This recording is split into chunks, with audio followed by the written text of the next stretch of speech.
আমি পবিত্র কোরআনুল কারীমের 30 নম্বর পারার 20 নম্বর পৃষ্ঠা 6 নম্বর লাইন সূরা জিলজালের 1 এবং 2 নম্বর আয়াত তেলাওয়াত করেছি।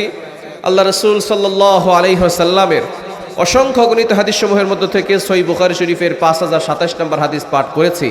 যদি আল্লাহ তাআলা আমাকে তৌফিক এনায়েত করেন সূরা জিলজাল থেকে কিছু আলোচনা করার চেষ্টা করব ইনশাআল্লাহ। ওমা তাওফীকি ইল্লা বিল্লাহ। আমরা যে সূরা থেকে আলোচনা শুনব সূরাটির নাম হচ্ছে সূরাতুজ জিলজাল। জিলজাল মানে হচ্ছে ভূমিকম্প। ভূমিকম্পের নাম শুনেছেন? কিছুদিন আগে হয়েছে, ঠিক কি না? ঢাকা, নরসিংদী, গাজীপুরে যারা আছে তারা বেশি অনুভব করেছেন, আর বিশেষ করে এখানে একটু কম হয়েছে, নাকি এদিকে একটু কম হয়েছে। তবে ভূমিকম্প দিয়ে যে আল্লাহ তাআলা জমিন কাঁপাতে পারেন এটা কিন্তু আমরা অনেকেই জানি, ঠিক কি না? আমরা নিজেরা বলি এই জমিন আমার, এই জমিন আমার, কিন্তু জমিনকে আমরা কাঁপাতে পারি? জমিন কাঁপাতে পারেন কে? আরো জোরে বলেন কে? এজন্য আল্লাহ মাঝে মধ্যে ভূমিকম্প দিয়ে জমিন কাঁপায়, বলে বান্দা জমিন তোমার তোমার করো, জমিন কারো নয়, জমিন কার? আরো জমান জমিন কার? এই জন্য এই ভূমিকম্পের নামে আল্লাহ পাক রব্বুল আলামিন একটা সূরা দিয়েছেন। আমি যখন ভূমিকম্প হয়েছিল তখন আমি গাজীপুরে ছিলাম।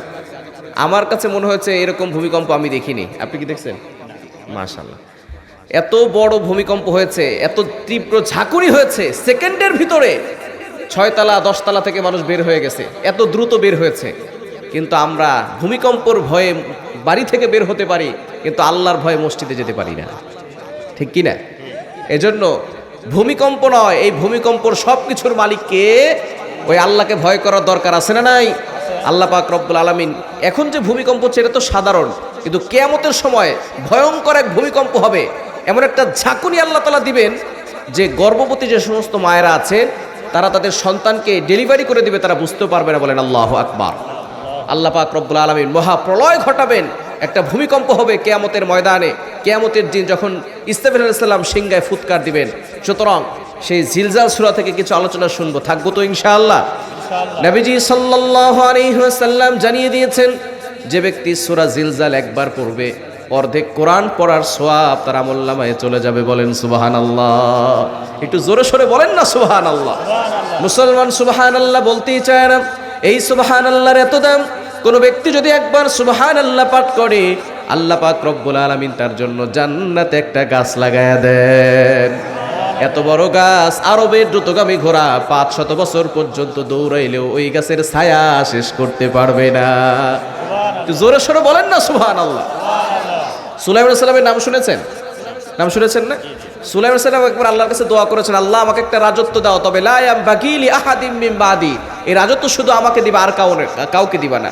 আল্লাহ বলেন সুলাইমান দরখাস্ত মঞ্জুর, তবে তোমাকে শুধু মানুষের উপরে নয় তামাম সৃষ্টি জগতের সকল সৃষ্টির উপরে তোমাকে রাজত্ব দিয়ে দিলাম। জোরে সোরে বলেন না সুবহানাল্লাহ। জিন, পরি, দেও, দানব, পশু পাখি, পিঁপড়া সহ সব সুলাইমান আলাইহিস সালামের অধীনে ছিল। কোরআন বলে ওয়াসাখখারনা লাহুর রিহ, বাতাসও সুলাইমান আলাইহিস সালামের অধীনে ছিল। বলেন সুবহানাল্লাহ। সুলাইমান আলাইহিস সালাম যদি কখনো কোথাও যাওয়ার জন্য ইচ্ছা করতেন তাহলে তার সিংহাসন, মন্ত্রী পরিষদ, শান শৌকত সবকিছু এক জায়গা থেকে অন্য জায়গায় বিমানের মতো উড়ে যেত। বলেন সুবহানাল্লাহ। একবার তিনি তার এই সিংহাসন, মন্ত্রী পরিষদ নিয়ে এক জায়গা থেকে অন্য জায়গায় যাচ্ছেন, এমন সময় নিচ থেকে এক কৃষক এই সিংহাসন দেখে, মন্ত্রী পরিষদ দেখে মাথায় হাত দিয়ে বলতেছে সুবহানাল্লাহ। কি বলছে একটু আওয়াজ দিয়ে বলেন না। যখন এই সুবহানাল্লাহ বলেছে, বাতাস এই সুবহানাল্লাহর আওয়াজটা সুলাইমান আলাইহিস সালামের কান পর্যন্ত পৌঁছায় দিছে। সুবহানাল্লাহ বলতে পারলেন না? সাথে সাথে সুলাইমান আলাইহিস সালাম তার সিংহাসন নিচে নামাইছেন।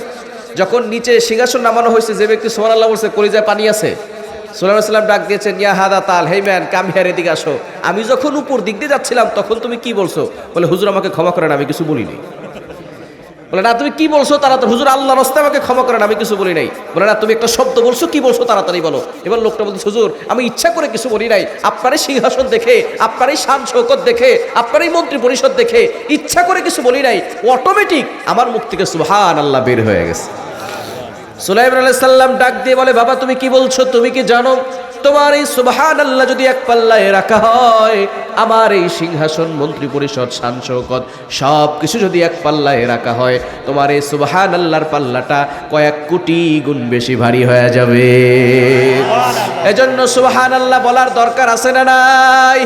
আরো জোরে বলার আছে না নাই? সুবহানাল্লাহ বলতে পারবো তো ইনশাআল্লাহ। সূরা জিলজালের ফজিলত এত বেশি, যে ব্যক্তি একবার পড়বে অর্ধেক কোরআন অর্থাৎ 15 পারা পড়ার যে সওয়াব, সেই সওয়াব আল্লাহ তাআলা তার আমলনামায় দিবেন। সুতরাং এই কোরআন পড়ার দরকার আছে না নাই? আরো জোর আছে না নাই? আমরা অনেকেই কিন্তু কোরআন পড়ি না। এই কোরআন অনেকে পৃথিবী থেকে বিদায় করতে চায়, তারা কি পারবে? কোরআন বিদায় করা সম্ভব হবে? ইংল্যান্ডের পার্লামেন্টে একবার স্পিকার কোরআনকে হাতে নিয়ে বলে, আমরা 250 বছর রাজত্ব কায়েম করেছি, কিন্তু আমরা আমাদের রাজত্ব টিকিয়ে রাখতে পারি নাই একমাত্র কোরআনের কারণে। এই কথা বলে ইংল্যান্ডের পার্লামেন্টে স্পিকার কোরআনটাকে ডাস্টবিনে নিক্ষেপ করে ফেলে দেয়, বলেন নাউজুবিল্লাহ। জোরে সোরে বলেন না নাউজুবিল্লাহ। এই ঘটনাকে কেন্দ্র করে ভারত উপমহাদেশে 3.5 লক্ষ কোরআনের কপি আগুন দ্বারা জ্বালিয়ে দেওয়া হয়েছিল। তখন দিল্লিরা হুজুর তার ছোট্ট হাফেজ বাচ্চাকে নিয়ে গিয়ে বলেছিল, ওই ইহুদি খ্রিস্টানদের দালালরা, তোমরা 3.5 লক্ষ নয় 10 লক্ষ কোরআনের কপি আগুন দ্বারা জ্বালাতে পারো, কিন্তু এই বাচ্চার সিনার মধ্যে যে কোরআন আছে, পারলে এই কোরআনকে জ্বালিয়ে দেখাও। বাচ্চা সিনার মধ্যে থেকে কোরআন জ্বালাতে পারবে? আপনাদের যে পাশে মাদ্রাসা আছে, এই মাদ্রাসা যে ছাত্ররা হাফেজ হবে, তাদের সিনা থেকে কোরআন বের করতে পারবে? এই কোরআন পড়াতে পারবে? অবশ্যই তারা রিপিট করেছে, no, it's completely wrong, because they don't just write down the holy Quran in printed copy, they memorise the verses of Quran in their own hearts. তারা শুধু কাগজে কোরআন লিখে লিখে ছাপাখানায় ছাপায় না, এরা কোরআন পড়ে পড়ে সিনার মধ্যে ঢুকিয়ে রাখে, ঠিক কি না? সুতরাং এই কোরআন পৃথিবী থেকে কেউ বিদায় করতে পারবে? এই কোরআন ধরার দরকার আছে না নাই? আরো জোর আছে না নাই? এই কোরআনের সাথে সম্পর্ক রাখবে যারা, জান্নাত পেয়ে যাবে তারা, বলেন সুবহানাল্লাহ। আল্লাহ পাক রব্বুল আলামিন এই পৃথিবী একদিন রাখবেন না, জান্নাত হবে জাহান্নাম হবে, পৃথিবী আল্লাহ তাআলা শেষ করে দিবেন। পৃথিবী আল্লাহ কেন রেখেছেন? ঈমানদার আছে বলে। ঈমানদার থাকবে না, পৃথিবীও আল্লাহ রাখবে না, ঠিক কি না? তো ঈমানদারদের দাম কম না বেশি? আরো জোরে বলেন, কম না বেশি? একজন ইমানদার থাকবে, লা তাকুমুস সাআ হাত্তা ইয়াকুলু আল্লাহ আল্লাহ। ইমানদার যতক্ষণ পর্যন্ত আল্লাহ আল্লাহ বলবে, ততক্ষণ পর্যন্ত সূর্য খসে পড়বে না, চন্দ্র খসে পড়বে না, জমিন ফেটে যাবে না, আসমান ভেঙে পড়বে না। সুতরাং ইমানদারদের দাম কম না বেশি? আরো জোরে বলেন, কম না বেশি? আল্লাহ বলছেন, ইদা জুলজিলাতিল আরদু জিলজালাহা, জমিনটা প্রকম্পিত হবে, জমিনে ভূমিকম্প শুরু হয়ে যাবে, আসমান খসে পড়বে, জমিন ভেঙে পড়বে, জমিন ভিতরে ফেটে যাবে, চৌচির হয়ে যাবে, মানুষগুলো অবাক হয়ে যাবে। এই ভূমিকম্প তখনই হবে যখন ইমানদার থাকবে না। কিন্তু একজন ইমানদার থাকবে, আল্লাহ পৃথিবী ধ্বংস করবে না, বলেন আল্লাহু আকবার। কি বুঝলেন? ইমানদারের দাম কম না বেশি? শুধু দুনিয়াতে ইমানদারের দাম বেশি বিষয়টা এমন নয়, আখেরাতেও ইমানদারের দাম আছে না নাই? যে ব্যক্তি ইমান নিয়ে কবরে যাবে, আল্লাহ পাক রব্বুল আলামিন এই দুনিয়ার সমান 10 দুনিয়া জান্নাত তার আমলনামায় দিয়ে দিবে, বলেন সুবহানাল্লাহ। অর্থাৎ ইমানদারের দাম দুনিয়াতেও আছে, আখেরাতেও আছে। সুতরাং ইমানদার হওয়ার দরকার আছে না নাই?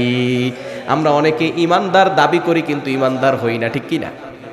চায়ের স্টলে বসে বসে পায়ের উপরে পা তুলে চা খায় আর বলে, নামাজ না পড়লে কি হয়েছে, সুদ খাইলে কি হয়েছে, ইমান ঠিক আছে। আছে না নাই? কি বলেন, আছে না নাই?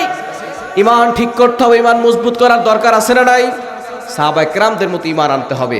ইমানদার থাকলে আল্লাহ পাক রব্বুল আলামিন পৃথিবী ধ্বংস করবেন না। আল্লাহ পাক রব্বুল আলামিন এই সূরার ভিতরে কিয়ামতের কিছু বিভীষিকাময় মুহূর্তের কথা বলেছেন। রব্বুল আলামিন বলেন, ইদা জুলজিলাতিল আরদু জিলজালাহা ওয়া আখরাজাতিল আরদু আফকালাহা। সেদিন জমিনের সব বোঝা বের করে দিবে। যখন জমিনে ভূমিকম্প শুরু হয়ে যাবে, ইসরাফিল আলাইহিস সালাম সিংহায় ফুৎকার দিবে, সাথে সাথে সূর্য খসে পড়বে, চন্দ্র খসে পড়বে, জমিনগুলো ফেটে যাবে এবং জমিন তার ভিতরের বোঝা বের করে দিবে। এখানে তাফসীর কিতাবে 2টা অর্থ আসছে। 1 নাম্বার হচ্ছে আদম আলাইহিস সালাম থেকে এই পর্যন্ত যত মানুষ দুনিয়ায় কবরস্থ হয়ে গেছে, জমিন এগুলো সব বের করে দিবে। আর একটা অর্থ হচ্ছে জমিন সম্পদ বের করে দিবে। আজকে সম্পদের জন্য ভাই ভাই যুগ যুগ ধরে কথা বলেন, এরকম লোক আছে না নাই? সম্পদের জন্য ভাই বোনের সাথে কথা বলে না। আপনি হাজী সাহেব হজ করে আসছেন, 5 ওয়াক্ত নামাজ পড়েন, বোনের হক দেন নাই, আল্লাহর কাঠগড়ায় আপনাকে অবশ্যই জবাবদিহি করতে হবে, ঠিক কি না? অনেকে আছে বোনের হক দেয় না। নামাজ জানাজা পড়ার জন্য অনেক মানুষ হাজির, অনেক মানুষ জানাজা পড়তে আসবে আপনার, কিন্তু আপনার বোন যদি যায় বলে আপনারা নামাজ পড়েন আর যাই করেন, এই ভাই আমার হক দেয় নাই, কি মনে করছেন কবর আযাব বন্ধ হবে নাকি কবর আযাব বেড়ে যাবে? লক্ষ লক্ষ মানুষ আসুক আর যাই আসুক, আপনি আপনার বোনের হক দেন নাই, আপনার কবরের পাশে গিয়ে যদি বলে এই ভাই আমার হক দেয় নাই, আমার হক নষ্ট করে খেয়েছে, সুতরাং চিন্তা করে দেখেন, একদিন সকলকে যেতে হবে, এই সম্পদ কিছুই কিন্তু নিয়ে যেতে পারবো। ওয়া আখরাজাতিল আরদু আথকালাহা, সেদিন জমিন সব সম্পদ বের করে দিবে, মানুষগুলো ভূমিকম্পের জন্য পালাতে থাকবে, পালানোর কোনো জায়গা থাকবে না। সম্পদ দেখে মানুষ আফসোস করে বলবে, এই সম্পদের জন্য আমার ভাইয়ের সাথে সম্পর্ক নষ্ট করেছি, এই সম্পদের জন্য বাবার গায়ে হাত তুলেছিলাম, এই সম্পদের জন্য বোনের গায়ে হাত তুলেছিলাম, এই সম্পদের জন্য আমি আমার ভাইকে হত্যা করেছিলাম। আজকে এই সম্পদ আমার সামনে, কিন্তু সম্পদ দেওয়ার কোনো সুযোগ নাই, সকলে পালাতে থাকবে, পালানোর কোনো জায়গা থাকবে। وأخرجت الأرض أثقالها وقال الإنسان ما لها, মানুষগুলো বলতে থাকবে কি হয়ে গেল, কি হয়ে গেল। এই যে ভূমিকম্প হয়েছে বাংলাদেশে কিছুদিন আগে, সারা বাংলাদেশে, ঢাকার দিকে একটু বেশি তীব্র ঝাঁকুনি হয়েছে, এতেই মানুষগুলো বুঝতে পারছে ভূমিকম্প আসলে কেমন। মানুষগুলো অনেক কাজে ব্যস্ত থাকবে, অনেক কাজে ব্যস্ত থাকবে, অনেকে পরিবার নিয়ে ব্যস্ত থাকবে, অনেকের এখনো বাজারের কাজ বাকি থাকবে। হঠাৎ করে ভূমিকম্প শুরু হয়ে যাবে। আল্লাহ পাক রব্বুল আলামিন মাঝে মধ্যে ভূমিকম্প দিয়ে বুঝাতে চান, বান্দা আমি কিন্তু সেকেন্ডের ভিতরেই সব শেষ করে দিতে পারি, ঠিক কিনা? ওয়াকালাল ইনসানু মা লাহা, মানুষ বলা বলে শুরু করবে কি হয়ে গেল এই পৃথিবীর। যখন ঈসা আলাইহিস সালাম একবার সিংহায় ফুৎকার দিবে, জমিন তছনছ হয়ে যাবে। এরপরে যখন দ্বিতীয়বার সিংহায় ফুৎকার দিবে, তখন পৃথিবীর সকল মানুষ মারা যাবে, পৃথিবীতে কোনো প্রাণী আর বেঁচে থাকবে না, সব শেষ হয়ে যাবে, সব শেষ, কেউ আর পৃথিবীতে বেঁচে থাকবে, এমনকি ফেরেশতারাও মারা যাবে। আজরাইল সাল্লাম যিনি আমাদের জান কবজ করেন, তিনিও শেষ হয়ে যাবেন, তিনিও দুনিয়া থেকে বিদায় নেবেন। তাকে বলবে তুমিও মরে যাও। আজরাইল সাল্লাম মরে যাবে, আল্লাহ পাক রব্বুল আলামিন একা থাকবেন, তার ডানেও কেউ থাকবে না, বামেও কেউ থাকবে না, তার সামনেও কেউ থাকবে না, পিছনেও কেউ থাকবে না। সূরা রহমান আল্লাহ বলে দিয়েছেন, কুল্লু মান আলাইহা ফান ওয়া ইয়াবকা ওয়াজহু রাব্বিকা যুল জালালি ওয়াল ইকরাম। সেদিন আল্লাহর ডানে কেউ থাকবে না, বামে কেউ থাকবে না, সামনে পিছনে কেউ থাকবে না, একজন থাকবেন, তিনি কে? আরো জোরে বলেন, তিনি কে? যখন এই ভূমিকম্প হবে, মানুষগুলো সব মারা যাবে। এরপরে আল্লাহ পাক রব্বুল আলামিন আবারও ঈসা আলাইহিস সালামকে জীবিত করবেন, তিনি আবার তৃতীয়বার সিংহায় ফুৎকার দিবেন। ইয়াউমা ইদিন তুহাদ্দিসু আখবারাহা, সাথে সাথে জমিন তার সব সংবাদগুলো মানুষের কাছে বলে দিবে। আপনি কোন জায়গায় কি অপরাধ করেছেন, এগুলো জমিন কার কাছে বলবে? আরো জোরে বলেন, কার কাছে বলবে? ইয়াউমা ইদিন তুহাদ্দিসু আখবারাহা, জমিন সব খবর আল্লাহর কাছে বলে দিবে, আপনি কোথায় কি করেছেন। মানুষের অপরাধ আল্লাহ পাক রব্বুল আলামিন তিন ভাবে প্রমাণ করবেন। কয়ভাবে? প্রথমে তো আমাদের দুই কাজে দুইজন ফেরেশতা আছে না নাই? কিরামান কাতিবিন আছে না নাই? আপনি জন্ম থেকে মৃত্যু পর্যন্ত যা কিছু করছেন সব লিখে রাখা হচ্ছে, আল্লাহর সামনে সেদিন পেশ করা হবে। তুমি অমুক দিন এটা করছো, অমুক দিন এটা করছো, সব সিসি ক্যামেরার মতো লিখে রাখা হবে। তখন বান্দা মনে মনে ভাববে, এগুলো তো সব আমি অপরাধ করছি, কিন্তু এখন যদি স্বীকার করি তাহলে তো জাহান্নামে চলে যেতে হবে। জাহান্নামের ভয়ে সেদিন আল্লাহর কাছে বলবে, আল্লাহ এগুলো আমি করি নাই, ফেরেশতারা মিথ্যা লেখছে। জোরে সোরে বলেন না নাউজুবিল্লাহ। ফেরেশতারা কি করছে? মিথ্যা কথা লেখছে, এগুলো আমি করি নাই। তখন আল্লাহ পাক রব্বুল আলামিন জমিনকে বলবেন, জমিন বলবে ইয়াউমা ইদিন তুহাদ্দিসু আখবারাহা, যে জমিনে বসে আপনি অপরাধ করেছেন, জমিন আপনার বিরুদ্ধে সাক্ষী দিবে। দ্বিতীয় ধাপে আল্লাহ প্রমাণ করবেন যে জমিন, তুমি যে জমিনে বসে অপরাধ করেছো, সেই জমিন তোমার বিরুদ্ধে সাক্ষী দিচ্ছে। তখন সে বলবে, আল্লাহ জমিনও মিথ্যা বলতেছে। নাউজুবিল্লাহ বলবেন না? আল্লাহর সামনে দাঁড়ায় যারা ওই সময় এরকম বাটপারি করবে, তারা এই সময় আপনাদের সাথে কেমন বাটপারি করবে একটু চিন্তা করে দেখেন। যারা আল্লাহর সামনে দাঁড়িয়ে বাটপারি করা শুরু করবে, যে জমিন মিথ্যা বলছে, ফেরেশতারা মিথ্যা বলছে, আল্লাহ আমি এটা করি নাই, এই সকল বাটপার লোকেরা আপনাদের সামনে কত ধরনের বাটপারি করবে একটু চিন্তা করে দেখেন। যখন বান্দা শিকার যাবে না, আল্লাহ পাক রব্বুল আলামিন জিহ্বাটাকে টান দিয়ে বের করবেন, এরপরে তার পিছন দিক দিয়ে পেঁচিয়ে পিছনে পেরেক মেরে দিবেন। আল্লাহ পাক রব্বুল আলামিন এবার তার হাতের জবান খুলে দিবেন, মুখের জবান খুলে দিবেন, চোখের জবান খুলে দিবেন। সূরা ইয়াসিনের 65 নম্বর আয়াত, আল ইয়াউমা নাখতিমু আলা আফওয়াহিহিম ওয়া তুকাল্লিমুনা আইদিহিম ওয়া তাশহাদু আরজুলুহুম বিমা কানু ইয়াকসিবুন। সেদিন তার চোখ কথা বলা শুরু করবে, তার মুখ কথা বলা শুরু করবে, তার হাত কথা বলা শুরু করবে, তার পা কথা বলা শুরু করবে। হাত দিয়ে আপনি যেই গুনাহগুলো করেছিলেন, হাত আপনার বিপক্ষে সাক্ষী দিবে। পা দিয়ে হেঁটে হেঁটে যেই গুনাহ করেছিলেন, পা আপনার বিপক্ষে সাক্ষী দিবে। চোখ দ্বারা যেই জেনা করেছিলেন, চোখ আপনার বিরুদ্ধে কথা বলবে। তখন আর অস্বীকার করার সুযোগ থাকবে না। আল্লাহ বলবে, ধরো, শিকল দিয়া বাঁধো, তারা জাহান্নামে নিক্ষেপ করো। এজন্য ওই জাহান্নাম, কিয়ামতের দিনে জাহান্নামে যাওয়ার আগে দুনিয়া থেকেই ভালো কাজ করার দরকার আছে না নাই? কি বলেন, আছে না নাই? ইয়াউমা ইদিন তুহাদ্দিসু আখবারাহা, সেদিন সব জমিন আল্লাহর কাছে বলে দিবে বিআন্না রাব্বাকা আওহালাহা, আল্লাহ পাক রব্বুল আলামিন এই জমিনকে আদেশ করবে, জমিন সবকিছু বলে দিবে। সুতরাং ওই মৃত্যুর আগে, কিয়ামতের আগে নিজেকে ভালো হওয়ার দরকার আছে না নাই? আরো জোরে আছে না নাই? আমাদেরকে ভালো হতে হবে। এই প্রথম 5টি আয়াতে আল্লাহ পাক রব্বুল আলামিন কিয়ামতের বিভীষিকা কি হবে এটা আল্লাহ পাক রব্বুল আলামিন আমাদেরকে সংক্ষিপ্ত আকারে জানিয়ে দিয়েছেন। কিয়ামত হবে, কিয়ামতের দিবসে ভয়ঙ্কর পরিস্থিতি হবে, সেই পরিস্থিতি থেকে আমাদেরকে বাঁচার দরকার আছে না নাই? আরো জোরে আছে না নাই? সুলতান মাহমুদ গজনবী রহমতুল্লাহ আলাইহি তিনি ছিলেন সম্রাট।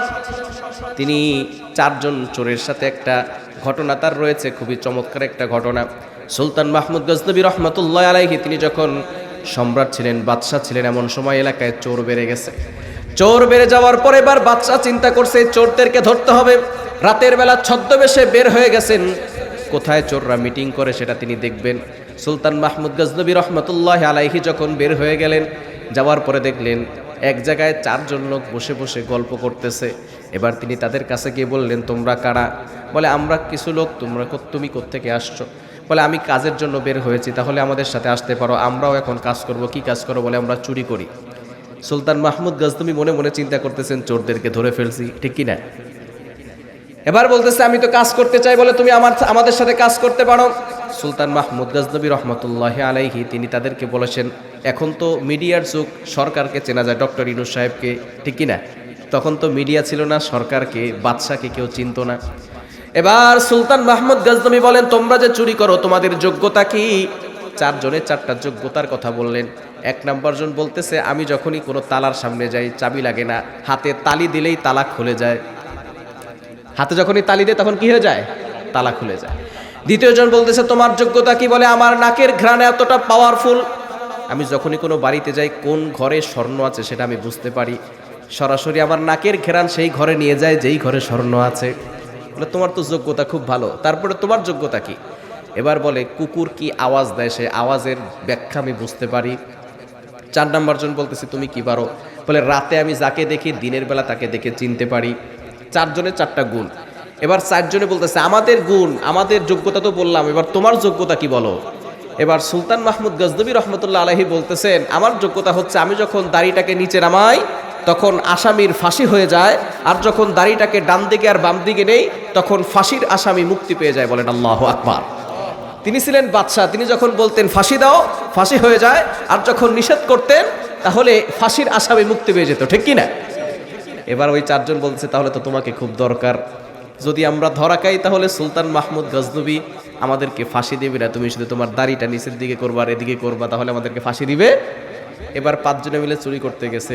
বলে, আজকে কার বাসায় চুরি করবা? বলে, অনেক বাসায় গিয়েছি, কিছুই পাইনি, আজকে বাদশার বাসায় চুরি করব। কার বাসায়? বাদশার বাসায় চুরি করতে যাচ্ছে বাদশাকে নিয়ে।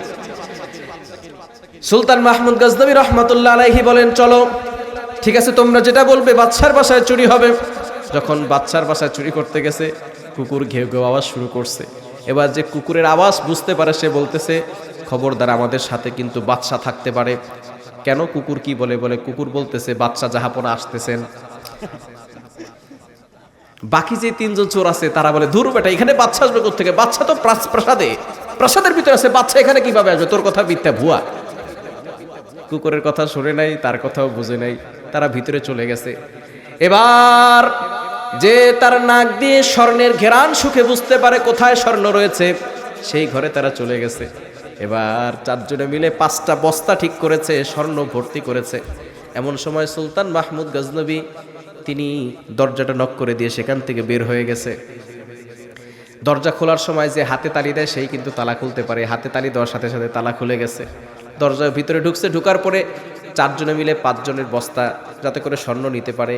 যখনই সেখান থেকেই করছে তখন বাদশা যাবো না, তারা তো জানে না বাদশা যাবো না, তারা বলতেছে যে তোমরা তো অনেক কষ্ট করছো, এখন একটু রেস্ট করো, কিছুক্ষণ পরে বের হলেই হবে। 4 জনকে ঘুম পাড়ায় দিয়ে তারপরে দরজা বন্ধ করে দিয়ে বাদশা চলে আসছে। ফজরের নামাজের পরে সিংহাসনে বসলেন, বসার পরে বলে, ওই যে একটা ঘরের ভিতরে 4 জন চোরাবন্দি, তাদেরকে নিয়ে আসো। এবার তো তার 4 জন ধরা খেয়ে গেছে। ধরা খাওয়ার পরে বলতেছে, তোমরা এতদিন চুরি করতা, আজকে তোমাদের ফাঁসি দেওয়া হবে। তোমরা মানুষের ঘুম হারাম করেছো, মানুষের সম্পদ চুরি করেছো, আজকে তোমাদেরকে ফাঁসি দেওয়া হবে। এবার 3 জন তো খুব কান্নাকাটি করতেছে, 1 জন আর কান্না করে না, তার মনে খুব হাসি। সে বলতেছে, বাচ্চা যাপনা ফাঁসি যদি আমারও হয় তাহলে আরও একজনের হওয়া দরকার, কেননা আমি রাতে যাদেরকে দেখি দিনের বেলা তাদেরকে চিনতে পারি। গতকাল আপনি আমাদের সাথে চোরামি কাজে ছিলেন। এবার বাচ্চা যাপনা তিনি বলতেছেন, যদি ঠিক আছে তোমাদের ফাঁসি হবে না, যদি তোমরা আজকে তাওবা করো আর কোনোদিন চুরি করবা না, তাহলে তোমাদেরকে ছেড়ে দেওয়া হবে। সাথে সাথে এবার তিনজনে খুশি হয়ে গেছে, কিন্তু একজন খুশি হয় না। সে এবার কান্না শুরু করে দিয়েছে আর বলতেছে, বাচ্চা যাপনা আপনি আমাদের একদিনের সঙ্গী ছিলেন, একদিন সঙ্গী থাকার ফলে ফাঁসির আসামি থেকে আমরা মুক্ত হয়ে গেছি। একদিন আমাদের সাথে ছিলেন বলে আপনি বাচ্চা যাপনা আপনি আমাদেরকে ফাঁসির রায় দিয়েছেন, আবার ফাঁসি থেকে মুক্তি দিয়েছেন। যদি আমরা ওই আল্লাহর সাথে সম্পর্ক তৈরি করতে পারি, কিয়ামতের ময়দানে কঠিন পরিস্থিতি হবে, ভয়ঙ্কর পরিস্থিতি হবে। যদি আল্লাহর সাথে সম্পর্ক তৈরি করতে পারি, ওই আল্লাহ কিয়ামতের ময়দানে সকল বিপদ আপদ থেকে হেফাজত করে আমাদেরকেও মুক্তি দিয়ে জান্নাত দিবে। বলেন সুবহানাল্লাহ। এই জন্য আল্লাহর সাথে সম্পর্ক রাখার দরকার আছে না নাই? কি বলেন, আছে না নাই? আমরা আল্লাহর সাথে সম্পর্ক তৈরি করি না, আল্লাহর সাথে সম্পর্ক তৈরি করতে হবে। তাহলে কিয়ামতের ময়দানে ভয়ঙ্কর পরিস্থিতির সময় যিনি আমাদেরকে হেফাজত করবেন তিনি কে? আরো জোরে বলেন, তিনি কে? কিয়ামতের ময়দানে ভয়ঙ্কর পরিস্থিতির সময় 7 শ্রেণীর মানুষকে আল্লাহ পাক রব্বুল আলামিন তার আরশে আজিমের নিচে ছায়া দিবেন। বলেন সুবহানাল্লাহ। ওই আরশে আজিমের নিচে ছায়া পেতে চাই কি চাই না? আরো জোরে বলেন, চাই কি চাই না? বুখারী শরীফের 1423 নম্বর হাদিস, সাবআতুন ইযিল্লুহুমুল্লাহু ফি যিল্লি ইয়াওমা লা যিল্লা ইল্লা যিল্লু। যেদিন আল্লাহর ছায়া ছাড়া আর কোনো ছায়া থাকবে না, সেদিন আল্লাহ পাক রব্বুল আলামিন আরশে আজিমের নিচে 7 শ্রেণীর মানুষকে ছায়া দিবে। বলেন সুবহানাল্লাহ। 1 নাম্বার হচ্ছে ইমামুন আদিলুন, যে কিং অফ জাস্টিস, সবসময় ন্যায় বিচার করে এমন বাদশাকে আল্লাহ পাক রব্বুল আলামিন কিয়ামতের ময়দানে আরশে আজিমের নিচে ছায়া দান করবেন। 2 নাম্বার হচ্ছে ওয়ারাজুলুন শাবুন ওয়া শাবুন নাশাআ ফি ইবাদাতিল্লাহ, এমন যুবক যে আল্লাহর জন্য যৌবনটাকে কাটায়। যুবকদেরকে আল্লাহর জন্য ইবাদত করার দরকার আছে না নাই? কি বলেন, আছে না নাই? 3 নাম্বার ওয়ারাজুলুন কলবুহু মুআল্লাকুন বিল মাসাজিদ, 3 নাম্বার এমন ব্যক্তি যারা মসজিদের সাথে সবসময় সম্পর্ক রাখে। ফজরের নামাজ পড়ার পরে চিন্তা করে কখন জোহর পড়ব, জোহর পড়ার পরে চিন্তা করে কখন আসর পড়ব, আসর পড়ার পরে চিন্তা করে কখন মাগরিব পড়ব, মাগরিব পড়ার পরে চিন্তা করে কখন এশা পড়ব। এরকম মসজিদের সাথে যারা সম্পর্ক রাখবে, কিয়ামতের ময়দানে আল্লাহ পাক রব্বুল আলামিন তাদেরকে আরশে আজিমের নিচে ছায়া দিয়ে দিবে। বলেন সুবহানাল্লাহ। 4 নাম্বার ওয়ারজুলানে তাহাব্বা ফিল্লাহি ইজতামা আলাইহি ওয়া তাফাররাকা আলাইহি, যারা সব সময় আল্লাহর জন্য বন্ধুত্ব করে আবার আল্লাহর জন্য সম্পর্ক ছিন্ন করে। আমাদের বন্ধুত্ব হবে কার জন্য? আরো জোরে বলেন, কার জন্য? আমি আপনাদেরকে ভালোবাসি আল্লাহর জন্য, আপনারাও আমাকে ভালোবাসেন কার জন্য? কিন্তু যারা আবার আল্লাহর বিরুদ্ধে কথা বলবে, আল্লাহর জন্যই আমরা তাদের বিরুদ্ধে যুদ্ধের ঘোষণা করব। ঠিক কি না? যে বাতিল হবে, আল্লাহর বিরুদ্ধে কথা বলবে, সে যেই হোক তাদের সাথে লড়াই হবে। ঠিক কি না? হক আর বাতিলের লড়াই হবে। হক যেখানে থাকবে আল্লাহ পাক রব্বুল আলামিন সেখানে বিজয় দিবেন। আমরা হকের পক্ষে থাকতে পারবো তো ইনশাআল্লাহ? তারপরে 5 নাম্বার ওয়ারাজুলুন দাতু ইমরাতুন দাতু মানসিবিন ওয়া জামালিন ফাকালা ইন্নী আখাফুল্লাহ, এমন যুবক যাকে কোনো সুন্দরী রমণী লেডি, কোনো বিউটিফুল নারী যদি তাকে অফার করে তুমি আমার সাথে অপকর্ম করো, কিন্তু যুবক বলে ইন্নী আখাফুল্লাহ, আমি আল্লাহকে ভয় করি। এরকম যুবক যে গুনাহ করার মতো সুযোগ রয়েছে তারপরও গুনাহ করে না, আল্লাহ পাক রব্বুল আলামিন তাকেও কিয়ামতের ময়দানে আরশে আজিমের নিচে ছায়া দান করে দিবে। বলেন সুবহানাল্লাহ। ওয়ারাজুলুন তাসাদদাকা বিসাদাকাতিন ফাআখফাহা হাত্তা লা তা'লামা শিমালুহু ওয়া মা তুনফিক ইয়ামিনু, এবং 6 নাম্বার এমন ব্যক্তি যে আল্লাহর জন্য খরচ করে, ডান হাতে খরচ করে বাম হাত জানেই না। এরকম কিছু লোক সমাজে আছে না নাই? কি বলেন, আছে না নাই? এরকম দান করার দরকার আছে না নাই? 7 নাম্বার ওয়ারাজুলুন যাকারাল্লাহু খালিয়ান ফাফাদাত আইনা, যারা সবসময় আল্লাহর জিকির করে আর আল্লাহর জিকির করতে করতে কান্না করে। এজন্য বেশি বেশি আল্লাহর জিকির করার দরকার আছে না নাই?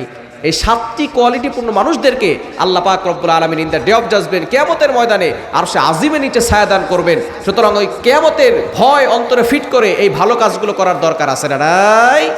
শেষের 3টি আয়াত আল্লাহ পাক রব্বুল আলামিন জানিয়ে দিয়েছেন কিভাবে আমলগুলো পেশ করা হবে। ইয়াউমাইযি ইয়াসতুরুন নাসু আশতাতাল লিউরাউ আ'মালাহুম, সেদিন মানুষ দরে দরে বের হবে, কবর থেকে বের হয়ে তারা রাস্তায় যখন বের হবে, আল্লাহ পাক রব্বুল আলামিন লিউরাউ আ'মালাহুম, তাদের আমলগুলো দেখাবেন। যাদের আমলনামা ডান হাতে আসবে তারা জান্নাতি হবে, যাদের আমলনামা বাম হাতে আসবে তারা জাহান্নামী হয়ে যাবে। আল্লাহ পাক রব্বুল আলামিন জানিয়ে দিয়েছেন, ফাআম্মা মান উতিয়া কিতাবাহু বিয়ামিনি, যাদের আমলনামা ডান হাতে আসবে তারা তো খুশিতে আত্মহারা হবে, আর যাদের আমলনামা ডান হাতে আসবে না বাম হাতে আসবে, তাদের আঙুলগুলো পেটের ভিতরে ঢুকিয়ে পিঠ থেকে বের করে তারপরে আমলনামা দিবে। আর আল্লাহ বলবেন, ইকরা কিতাবাক, পড়ো তোমার আমলনামা। এজন্য আমলনামা ডান হাতে পাওয়ার জন্য ইবাদত করার দরকার আছে না নাই? আরো জোর আছে না নাই? আমলনামা যারা ডান হাতে পাবে, ফাসাউফা ইউহাসাবু হিসাবান ইয়াসীরা, তারা খুশিতে আত্মহারা হয়ে যাবে। এজন্য সেদিন খুশি হতে চাইলে এখন একটু কষ্ট করে আল্লাহর ইবাদত করার দরকার আছে না নাই? আল্লাহ পাক রব্বুল আলামিন তারপরের দুইয়াতে বলছেন, ফামাইয়ামাল মিসকালা যাররাতিন খায়রান ইয়ারা, যদি অনুপরিমাণ ভালো কাজ করেন সেটারও হিসাব হবে। ওমাইয়ামাল মিসকালা যাররাতিন শাররান ইয়ারা, অনুপরিমাণ খারাপ কাজ যদি করে সেটারও হিসাব হবে। এজন্য ভালো কাজ করার দরকার আছে না নাই? আরো জোর আছে না নাই? ভালো কাজের ভিতরে সর্বপ্রথম ঈমান আনার পরেই হচ্ছে নামাজ। নামাজ পড়ার দরকার আছে না নাই? কিন্তু আমরা অনেকেই নামাজ পড়ি না। নামাজ পড়বো তো ইনশাআল্লাহ। ফজরের ক্ষণ গেল পড়নি নামাজ, জোহরেও ডুবেছিলে নিয়ে শত কাজ, হেলায় খেলায় গেল আসরের কাল, মাগরিবেও পড়লে না নামাজির সাজ।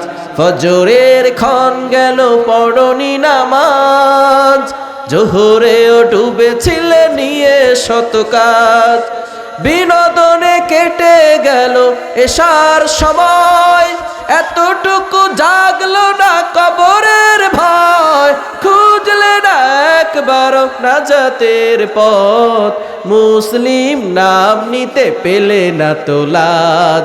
ফজরের ক্ষণ গেল পড়নি নামাজ, জোহরেও ডুবেছিলে নিয়ে শত কাজ। ঠিক কিনা?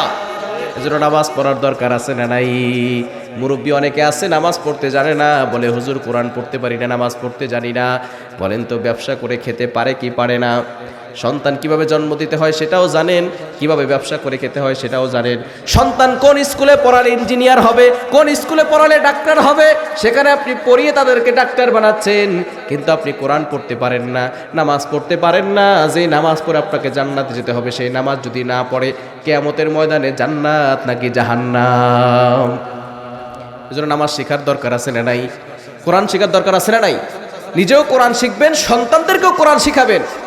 অভিভাবক যারা আছেন ভালো করে শুনেন, মায়েরা যারা আছেন, বাবারা যারা আছেন ভালো করে শুনেন। আপনার সন্তানকে আমি বলছি না হাফেজ বানাতেই হবে, মুফতি বানাতে হবে, নো।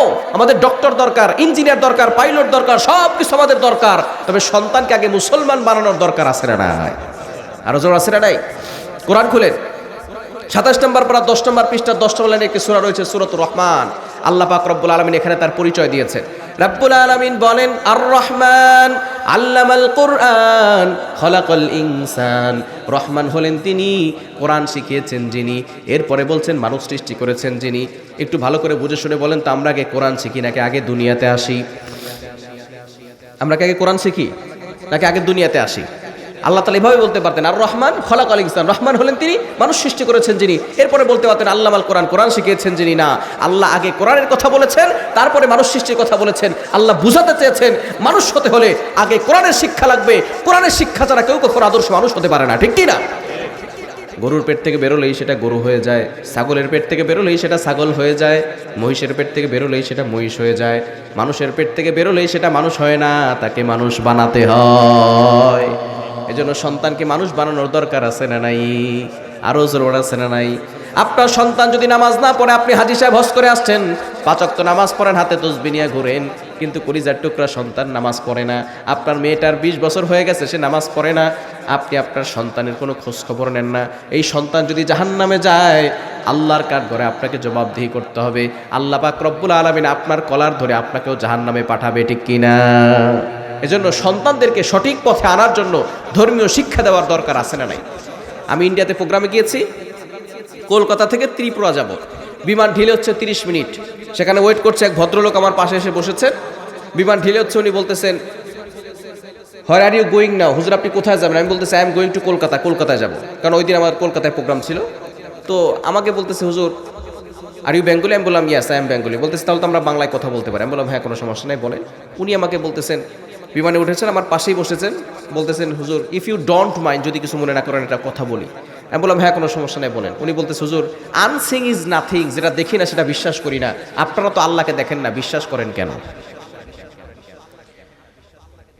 এই প্রশ্ন কিছুদিন পর আপনার সন্তানকে করবে। ডক্টর বানাচ্ছেন, ইঞ্জিনিয়ার বানাচ্ছেন, সন্তানকে ধর্মীয় শিক্ষা আগে দেওয়ার দরকার আছে না নাই? সে নাস্তিক, এডুকেটেড পারসন, শিক্ষিত মানুষ, কিন্তু কোরআনও মানবে না, হাদিসও মানবে না। যারা উঠেছেন তারা জানেন ছোট একটা টিফিনের ব্যবস্থা করে, অনেক সময় বার্গার দিয়ে থাকে, অনেক সময় কেক দিয়ে থাকে, অনেক সময় চকলেট দিয়ে থাকে। আমাদেরকে ওই দিন স্যান্ডউইচ দিয়েছে। তো খাবারের একটা ঘেরান আছে না নাই? কি বলেন, ঘেরান আছে না নাই? খাবার একটা ঘেরান আছে। আমি ভদ্রলোককে বললাম ঘেরানটা কেমন? উনি বলতেছে ঘেরানটা খুব সুন্দর। আমি বললাম ঘেরানটা আমাকে দেখান। ঘেরান কি দেখা যায়? বাতাস হয়, বাতাস কি দেখা যায়? এই যে আমরা অক্সিজেন নিচ্ছি, এটা কি দেখা যায়? পৃথিবীতে অনেক জিনিস এমন আছে দেখা যায় না, না দেখে বিশ্বাস করতে হয়। এজন্যই আল্লাযীনা ইউমিনুনা বিল গায়ব, আল্লাহ হচ্ছেন অদৃশ্য, আল্লাহকে দেখা যায় না, আল্লাহকে না দেখে বিশ্বাস করেছি, এজন্য আমরা মুসলমান হয়েছি, ঠিক কি না? এজন্য সন্তানদেরকে ধর্মীয় শিক্ষা দেওয়ার দরকার আছে না নাই? দিতে পারবো তো ইনশাআল্লাহ? দেওয়া যাবে তো ইনশাআল্লাহ? আপনার সন্তানকে বিজ্ঞান পড়াচ্ছেন, পড়ান, তাতে আমাদের কোনো আপত্তি নাই। তবে বিজ্ঞানের ম্যাক্সিমাম টিচার হচ্ছে নাস্তিক। আপনার সন্তানকে উল্টাপাল্টা যুক্তি দিয়ে নাস্তিক বানায় ছাড়বে। বিজ্ঞান পড়াচ্ছেন, বিজ্ঞান কিন্তু নবীজির মেরাজকে বিশ্বাস করে না। যদি কেউ নবীজির মেরাজকে বিশ্বাস না করে ঈমান থাকবে? কষ্ট হচ্ছে আপনাদের? চলবে তো ইনশাআল্লাহ? যদি কেউ নবীজির মেরাজকে বিশ্বাস না করে ঈমান থাকবে?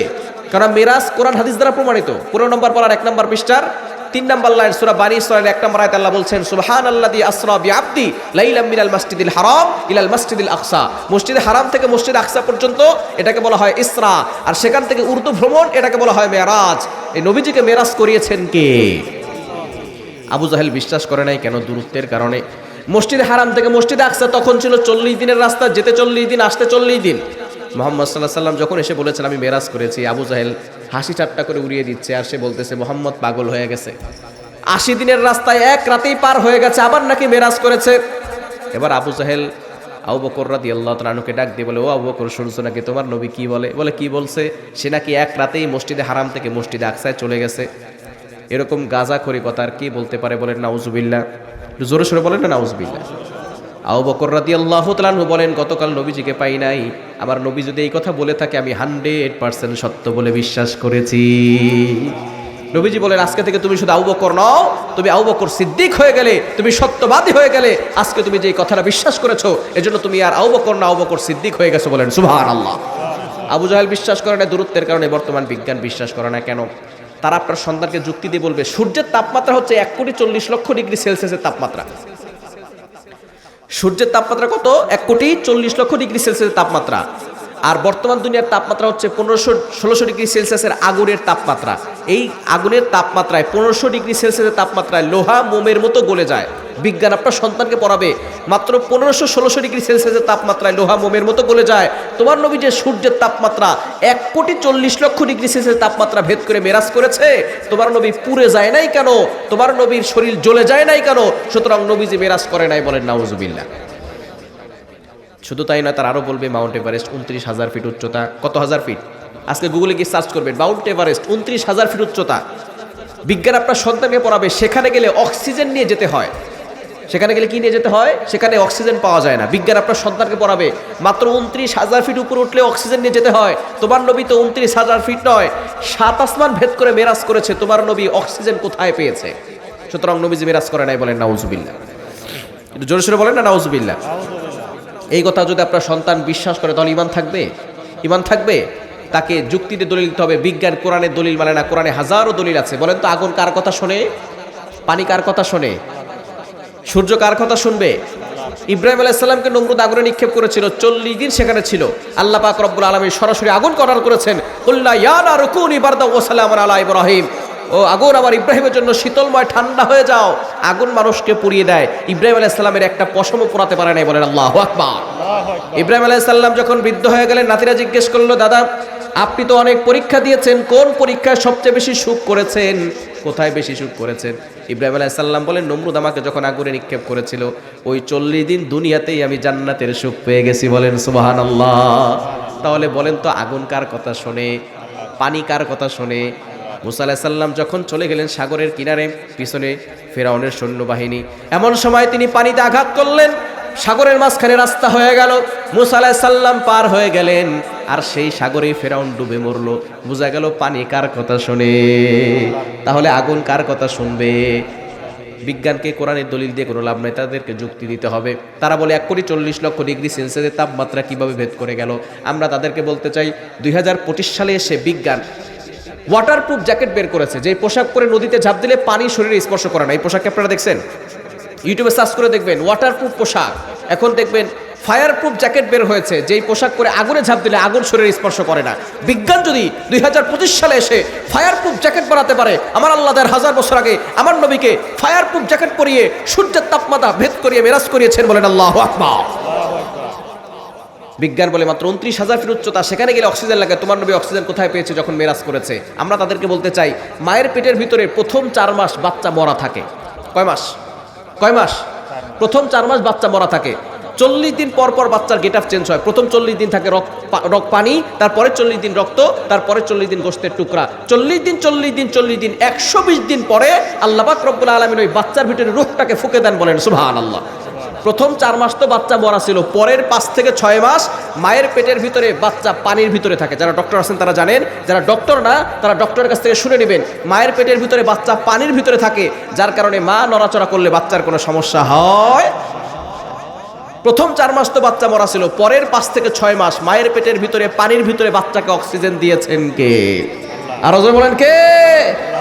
এখন বিজ্ঞান বলবে মায়ের সাথে সন্তানের সাথে কানেকশন আছে নাভির সাথে, সুতরাং মা অক্সিজেন নিলে বাচ্চা অক্সিজেন পাবে। আমরা বলবো ঠিক আছে, তোমাদের যুক্তি মেনে নিলাম। তাহলে বলো, ডিমের ভিতরে মুরগির বাচ্চা জীবিত থাকে কি থাকে না? কি বলেন, থাকে কি থাকে না? যে আল্লাহ ডিমের ভিতরে মুরগির বাচ্চাকে অক্সিজেন দিয়েছেন, যে আল্লাহ মায়ের পেটের ভিতরে পানির ভিতরে ছোট্ট বাচ্চাকে অক্সিজেন দিয়ে বাঁচিয়ে রেখেছেন, সেই আল্লাহ আমার নবীকে 29,000 ফিট নয় 7 আসমান ভেদ করে অক্সিজেন দিয়ে মেরাজ করিয়েছেন, বলেন আল্লাহু আকবার। এজন্য সন্তানদেরকে কোরআন শেখানোর দরকার আছে না নাই? ফামাইয়া আমাল মিসকালা দাররাতিন খায়রান ইয়ারা, নেক আমল আপনি অনুপরিমাণ করলেও সেটার হিসাব হবে, যদি বদ আমল আপনি অনুপরিমাণ করেন সেটারও হিসাব হবে। আজকে আপনি অন্যের মাল আত্মসাৎ করে খাচ্ছেন, জুলুম করছেন, নির্যাতন করছেন, যতটুকু করছেন ততটুকু ফল আপনি পেয়ে যাবেন, ঠিক কি না? আমরা অনেকেই আছি নামাজ পড়ি, অনেকেই আছে 5 ওয়াক্ত নামাজ পড়ে হাতে তসবিহ নিয়ে ঘোরে, ইমাম সাহেবের পিছনে নামাজ পড়ে আবার সুদের কারবার করে, আছে না নাই? আছে। বলে আমি সুদ খাই না, ইন্টারেস্ট খাই। তুমি গু খাও মিয়া। সুদের মতো ভয়ঙ্কর কোনো গুনাহ হতে পারে না। কিন্তু আমাদের সমাজে সুদের কারবার কম না বেশি? আরো জোরে বলেন, কম না বেশি? সুদের ব্যাপারে কথা বললে ইমাম সাহেবের চাকরি থাকে না, ঠিক কি না? সুদের ফতোয়া মোল্লার না আল্লাহর? সুদের ফতোয়া কি মোল্লার না আল্লাহর? কোরআন খুলেন 3 নম্বর পারা 6 নম্বর পৃষ্ঠা 3 নম্বর লাইন সূরা বাকারা 275 275 নম্বর আয়াতে আল্লাহ বলছেন, আহাল্লাল্লাহুল বাইআ ওয়া হাররামার রিবা, বিজনেস লাউফুল এন্ড ইউজুরি আল্লাহফুল, ব্যবসা হালাল, সুদের কারবার হারাম করেছেন কে? আরো জোরে বলেন কে? আমরা অনেকেই সুদ খাই, অনেকেই ঘুষ খাই, অন্যায়ভাবে অন্যের মাল আত্মসাৎ করে খাই, এরকম মুসল্লি আছে না নাই?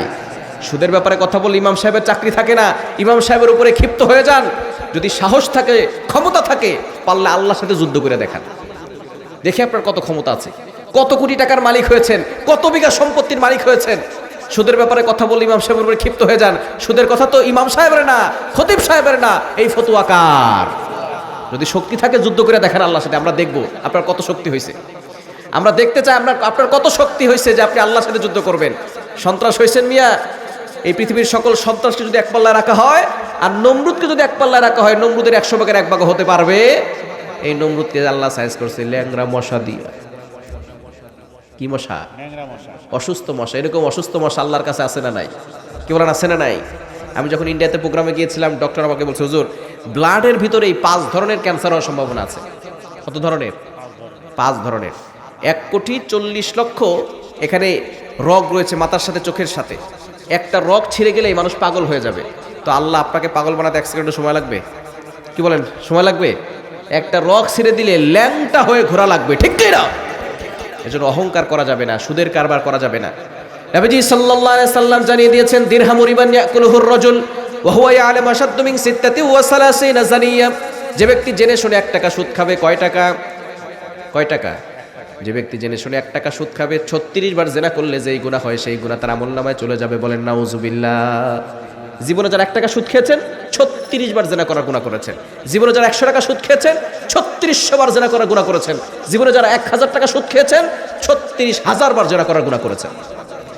অনেক মা বোনরা আছে চাউলের টাকা বিক্রি করে, ডিমের টাকা বিক্রি করে সুদের কারবারে লাগায় আছে না নাই? জীবনে যারা 1 টাকা 36 বার, 1000 টাকা খেয়েছেন 36,000 বার জেনা করার গুনাহ।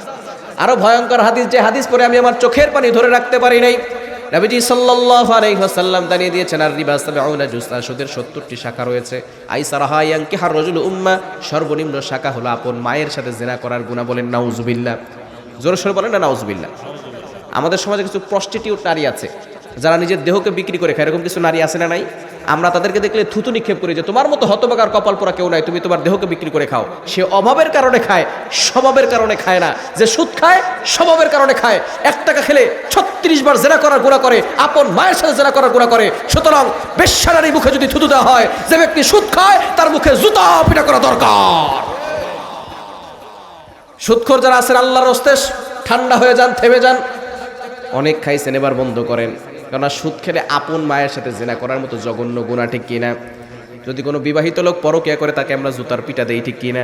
তো সুদ করে কয়দিন মারছেন? আপন মায়ের সাথে জেনা করে কয়দিন পিটাইছেন? কয়দিন পিটাইছেন সুদখোর রে? এই জন্য আপনারাও দায়ী থাকবেন। এই ভূমিকম্প এমনি এমনি আসে না, ভূমিকম্প এমনি এমনি আসে না। এই সুদ যেই সমাজে থাকে সেই সমাজে মায়ের স্তরে সন্তানরা দুধ পায় না। আমরা এখন কোনো কিছুতে বরকত পাচ্ছি না। ইলিশ মাছ খাই কোনো ঘ্রাণই নাই, ঠিক কিনা? কোনো শাকসবজিতে কোনো উপকার পাচ্ছি না। এগুলো সব ওই সুদখোরদের কারণে। জান্নাতে যেতে চাই কি চাই না? আরো জোরে বলেন, চাই কি চাই না? জান্নাতে যেতে চাই, কিন্তু আমরা জান্নাতে যাওয়ার কাজ করতে চাই না, ঠিক কি না? জান্নাত কিন্তু আল্লাহ সহজ করে দিয়েছেন। এক্সাম্পল দিলে সুন্দর বুঝতে পারবেন। আজকে আমরা যারা এশার নামাজ পড়ার জন্য মসজিদে গিয়েছি, মসজিদে কিন্তু ইমাম সাহেবকে আর খতিব সাহেবকে 50 টাকা জরিমানা দেই নাই। কেউ কি দিয়েছেন? পৃথিবীর যে কোনো মসজিদে যাবেন, নামাজ পড়তে কি টাকা লাগবে? বোঝা গেল ফ্রিতে আপনি নামাজ পড়ে জান্নাতে যেতে পারেন, কোনো সমস্যা। কিন্তু সিনেমা হলে যেতে টাকা লাগে কি লাগে না? ওয়াইফাই বিল আছে না নাই? ডিশের বিল আছে না নাই? মদ খাইতে টাকা লাগে কি লাগে না? গাঞ্জা খাইতে টাকা লাগে কি লাগে না? মুসলমান ফ্রিতে মসজিদে ঢুকে জান্নাতে যেতে চায় না, তবে টাকা দিয়া জাহান্নামে যেতে চায়। আল্লাহ পাক রব্বুল আলামিন জান্নাতকে সহজ করে দিয়েছেন। ওই জান্নাতে যাওয়ার দরকার আছে না নাই? জান্নাতে যাওয়ার জন্য আপনাদের আগ্রহ বাড়বে যদি একটা জান্নাতের ঘটনা শোনেন। শুনবেন? জান্নাতে একটা মাঠ আছে, মাঠের নাম হচ্ছে মাজিদ। মাঠের নাম কি? আর জোরবার, মাঠের নাম কি? মাজিদ। এই মাজিদ নামক মাঠটা কত বড় এটা জানার জন্য জানতে হবে জিবরাইল সালামের কি পরিমাণ শক্তি, জানার দরকার আছে না নাই? একবার নবীজি সাল্লাল্লাহু আলাইহি সাল্লাম জিবরাইল সালামকে ডাক দিয়ে বলেন, ভাই জিবরাইল, আমি আপনাকে দেখতে চাই। নবীজি সাল্লাল্লাহু আলাইহি সাল্লাম বললেন, জিবরাইল আমি আপনাকে দেখতে চাই। জিবরাইল সালাম বললেন, ইয়া রাসূলুল্লাহ, ইয়া হাবিবাল্লাহ, আপনি আমাকে দেখলে তো ভয় পাবেন। নবীজি বললেন, না না, ভয় পাবো না, দেখা দেন। হঠাৎ করে জিবরাইল সাল্লাম অদৃশ্য হয়ে গেলেন। নবীজি দেখলেন আসমান থেকে একটা কালো পর্দা নামতে নামতে জমিন পর্যন্ত লেগে গিয়েছে। ডান পাশ বাম পাশ পুরো পৃথিবী ভরাট হয়ে গেছে, দুনিয়া অন্ধকার হয়ে গেছে। এবার নবীজি সাল্লাল্লাহু আলাইহি সাল্লাম দেখলেন আস্তে আস্তে কালো পর্দাটা আবার উপরে উঠে গেল। জিবরাইল সালাম অদৃশ্যভাবে হাজির হয়ে বললেন, ইয়া রাসূলুল্লাহ, ইয়া হাবিবাল্লাহ, কি দেখলেন? নবীজি বললেন, একটা কালো পর্দা নামতে নামতে জমিন পর্যন্ত লেগে গিয়েছে, ডান পাশ বাম পাশ পুরো পৃথিবী ভরাট হয়ে গেছে, দুনিয়া অন্ধকার হয়ে গেছে। জিবরাইল সালাম বললেন, ইয়া রাসূলুল্লাহ, ইয়া হাবিবাল্লাহ, এটা কোনো কালো পর্দা ছিল না, আমার একটা মাত্র পাখা। আমি আসমান থেকে ছেড়ে দিয়েছি, পুরো পৃথিবী ভরাট হয়ে গেছে। এরকম পাখা আল্লাহ আমাকে একটা দুইটা নয় 600 পাখা দিয়েছে, বলেন সুবহানাল্লাহ। কয়শো পাখা? আরো জোরে বলেন, কয়শো? একটা পাখায় যদি হয় এত বড়, 600 পাখা হবে কত বড়? এই 600 পাখা দিয়ে দেহের ভিতরে আল্লাহ ফিট করেছেন। এই দেহটা কত বড়? এত বড় দেহ যেই আল্লাহ বানাইছে সেই আল্লাহ কত বড়, বলেন আল্লাহু আকবার। এবার আসেন জিবরাইল সাল্লাম কোথায় থাকে জানার দরকার আছে না নাই? কি বলেন, আছে না নাই? তিনি থাকেন সিদরাতুল মুনতাহায়। কোথায়? সিদরাতুল মুনতাহা জমিন থেকে কত দূরে একটা ধারণা নিলে বুঝতে পারবেন। আমরা যে পৃথিবীতে বসবাস করছি এটা হচ্ছে একটা গ্রহ। আমাদের পার্শ্ববর্তী অনেকগুলো গ্রহ আছে। আমাদের পার্শ্ববর্তী গ্রহের নাম হচ্ছে মঙ্গল গ্রহ। নাম শুনেছেন আপনারা? মঙ্গল গ্রহের নাম শুনেছেন না? এরকম কয়েকটি গ্রহ এবং উপগ্রহ মিলে একটা সৌরজগৎ গঠিত হয়। বিজ্ঞান বলছে 15,000 কোটির অধিক সৌরজগৎ মিলে একটা গ্যালাক্সি গঠিত হয়। 15,000 কোটির অধিক গ্যালাক্সি মিলে একটা গ্যালাক্সি গুচ্ছ গঠিত হয়। 15,000 কোটির অধিক গ্যালাক্সি গুচ্ছ মিলে একটা মহা গ্যালাক্সি গঠিত হয়।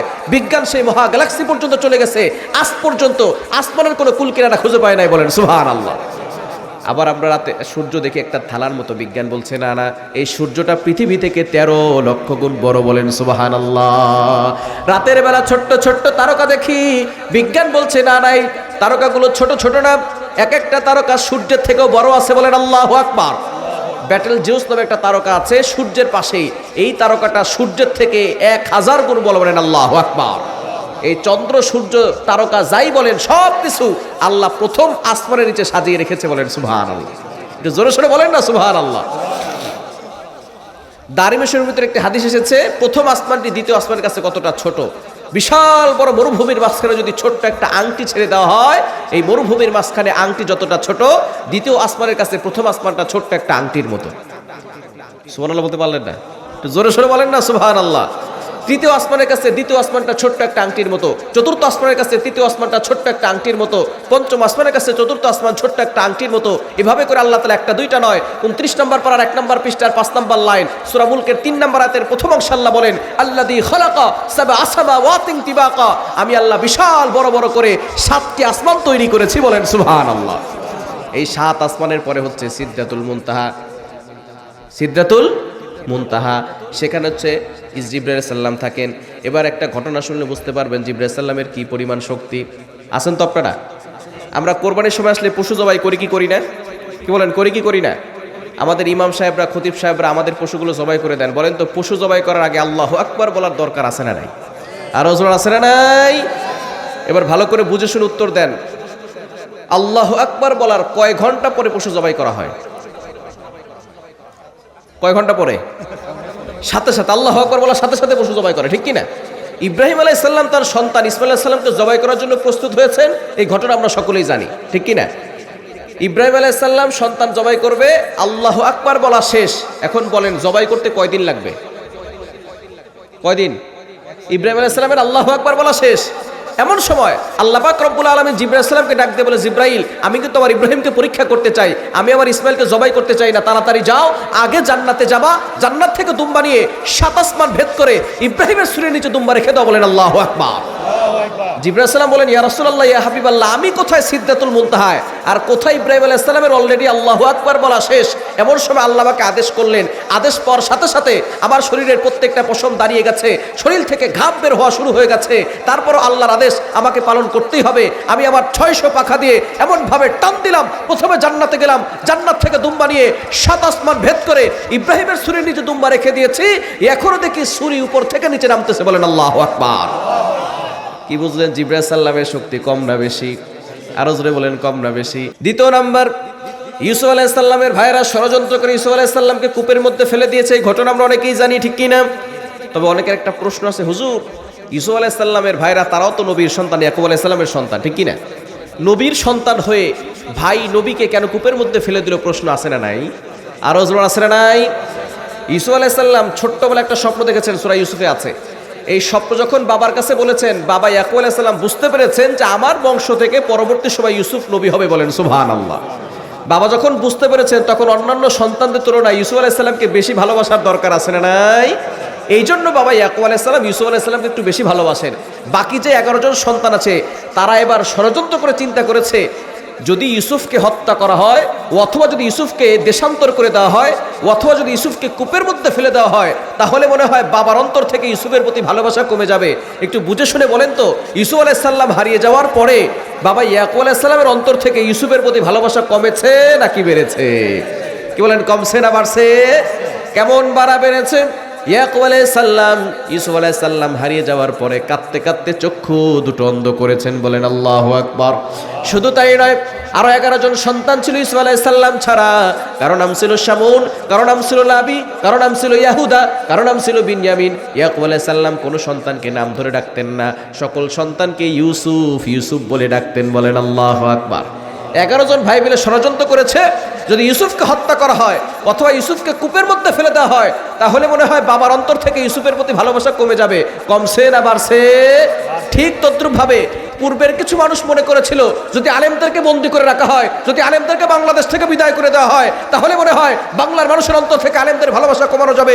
স্পষ্ট ভাষায় ঘোষণা দিয়ে যায়, আলেমদেরকে বন্দী করে রাখলে, আলেমদেরকে বাংলাদেশ থেকে বিদায় করে দিলে বাংলার মানুষের অন্তর থেকে আলেমদের ভালোবাসা কমানো যাবে না, ঠিক কিনা বলেন?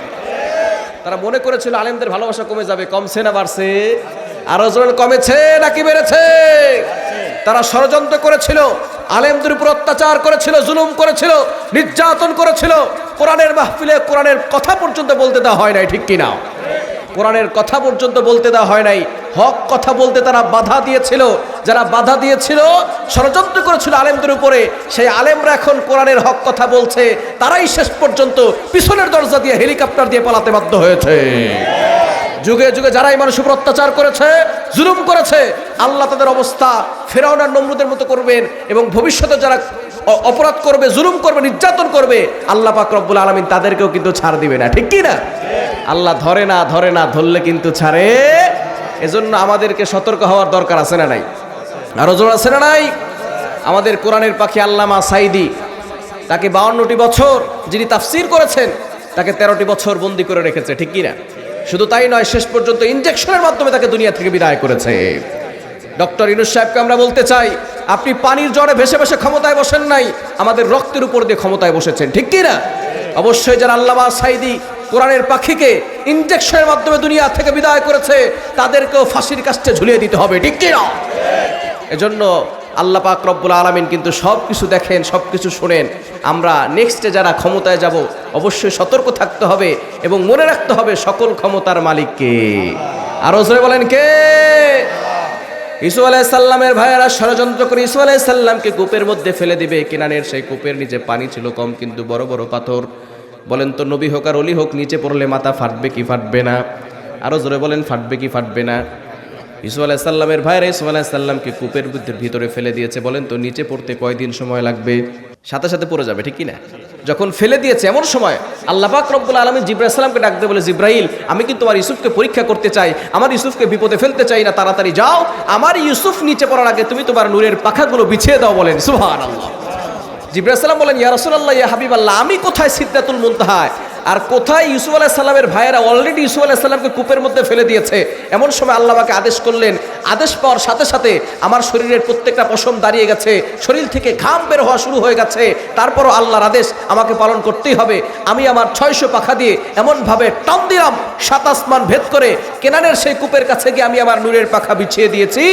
এখনো দেখি ইউসুফ আলাইহিস সালাম উপর থেকে নিচে পড়তেছে। বলেন আল্লাহু আকবার। কি বুঝলেন? জিবরাইল সাল্লামের শক্তি কম না বেশি? আরো জোরে বলেন, কম না বেশি? 3 নাম্বার, নবীজি সাল্লাল্লাহু আলাইহি ওয়াসাল্লাম যখন কালিমার দাওয়াত নিয়ে তায়েফের ময়দানে গেলেন, নবীকে আঘাত করেছে, রক্তাক্ত করেছে। নবীজি সাল্লাল্লাহু আলাইহি সাল্লাম যেই জায়গায় বেহুশ অবস্থায় পড়া ছিলেন, আমি অদম সেই জায়গায় 2 রাকাত নফল নামাজ পড়ে আল্লাহর কাছে কেঁদেছি আর বলেছি, আল্লাহ, আমার নবীর মতো এত সুন্দর চেহারার মানুষ আর কেউ ছিল না। ইউসুফ আলাইহিস সালাম সুন্দর ছিল, তবে আমার নবীর থেকে বেশি না, ঠিক কি না? ইউসুফ আলাইহিস সালামের চেহারা দেখে মিশরের নারীর আঙ্গুল কেটেছে, কোরআন সাক্ষী। সূরা ইউসুফ 31 নম্বর আয়াত, ওয়া কাত্তানা আইদিয়াহুন্না ওয়া কুলনা হাশা লিল্লাহি মা হাদা বাশারা ইন হাদা ইল্লা মালাকুন কারীম। মিশরের নারী ইউসুফ আলাইহিস সালামের চেহারা দেখে শুধু আঙ্গুল কাটে নাই, তারা বলেছে মা হাদা বাশারা, এটা মানুষ না, ইন হাদা ইল্লা মালাকুন কারীম, এটা হলো সম্মানিত ফেরেশতা। মিশরের নারী ইউসুফ আলাইহিস সালামের চেহারা দেখে আঙ্গুল কাটে, আর আমার নবীর চেহারা এতটা সুন্দর ছিল, কাফেররা নবীজির চেহারা দেখেই মুসলমান হয়ে যায়। বলেন সুবহানাল্লাহ। এত সুন্দর চেহারার মানুষ, তিনি চলে গেলেন তায়েফের ময়দানে। হযরতে আদ্দাস রাদিয়াল্লাহু তাআলা আনহু, নবীজি যখন বেহুশ ছিলেন, তার আঙ্গুরের বাগান থেকে আঙ্গুরের রস বের করে খাওয়ালে। আপনারা যারা হাজী সাহেবরা আছেন, তায়েফের ময়দানে গিয়েছেন, তারা জানেন আদ্দাস রাদিয়াল্লাহু তাআলা আনহুর নামে সেখানে একটা মসজিদ হয়েছে। সেখানে যারা হাজী সাহেবরা আছেন, তায়েফের ময়দানে গেলে 2 রাকাত নফল নামাজ পড়ে আল্লাহর কাছে দোয়া করে। নবীজি সাল্লাল্লাহু আলাইহি সাল্লাম তায়েফে গিয়ে আল্লাহর কাছে এমনভাবে কেঁদেছেন যাতে করে তার উম্মতরা জাহান্নাম থেকে বাঁচতে পারেন। নবীজি সাল্লাল্লাহু আলাইহি সাল্লাম এতটা কষ্ট করেছেন। তায়েফ হচ্ছে মক্কা থেকে 80 কিলোমিটার দূরত্বের রাস্তা, এবং মক্কা থেকে তায়েফ 5000 ফিট উঁচু জায়গা, পাহাড় ঘেঁষা উঁচু রাস্তা।